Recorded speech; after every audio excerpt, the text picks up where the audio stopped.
کبھی سوچا ہے اس جگہ کے بارے میں جہاں نہ روشنی ہے نہ سکون ہے، جہاں صرف آگ ہے، چیخیں ہیں اور درد ہے؟ اس جگہ کا نام جہنم ہے۔ السلام علیکم ورحمۃ اللہ۔ میرے پیارے بھائیوں، میری پیاری بہنوں، آج میں تم سے ایک ایسی جگہ کا تذکرہ کرنے جا رہی ہوں جس کا نام سنتے ہی دل کانپ جاتا ہے، جس پر رونگٹے جسم اور رونگٹے کھڑے ہو جاتے ہیں اور روح تک لرز جاتی ہے۔ اس جگہ کا نام جہنم ہے۔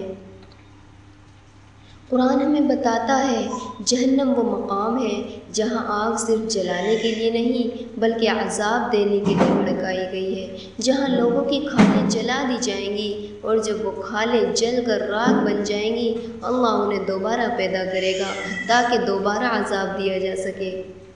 سوچو، دنیا کی آگ کو اگر ہاتھ لگا لو تو چیخ نکل جاتی ہے، تو جہنم کی آگ جو دنیا کی آگ سے 70 گنا زیادہ شدید ہے، اس کا کیا عالم ہوگا؟ وہ آگ ایسی ہے جو دلوں تک جا پہنچے گی، ہڈیوں کو پگھلا دے گی، اور اس میں سب سے ہلکا عذاب بھی اتنا ہوگا کہ انسان سمجھے گا کہ اس پر سب سے بڑا عذاب پڑا ہوا ہے۔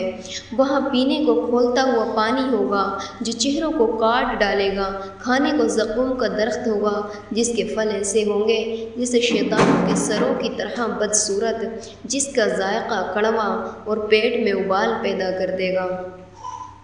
اور سب سے زیادہ تکلیف دہ بات یہ ہے کہ وہاں کوئی دوست کام نہیں آئے گا، نہ ماں، نہ باپ، نہ بھائی، نہ بہن، ہر کوئی اپنی پڑے ہوگی۔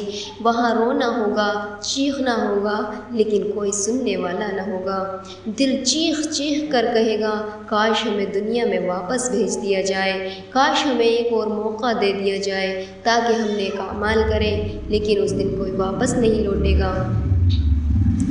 میری عزیزوں، ابھی وقت ہے، ہم زندہ ہیں، ہمارے پاس توبہ کا دروازہ کھلا ہے۔ ہمارا رب بہت مہربان ہے، وہ معاف کرنے والا ہے، وہ انتظار کر رہا ہے کہ اس کا بندہ پلٹ آئے، اس کے حضور گڑ گڑا کر معافی مانگے اور وہ بغیر حساب کے بخش دے۔ آج فیصلہ کر لو کہ جھوٹ نہیں بولنا، غیبت نہیں کرنی، کسی کا حق نہیں مارنا، نمازیں چھوڑنی نہیں ہیں، گناہوں سے بچنا ہے، کیونکہ جہنم سچ ہے، جہنم حق ہے، اس کا عذاب حق ہے، اور جنت بھی حق ہے جس کے لیے محنت کرنی ہے۔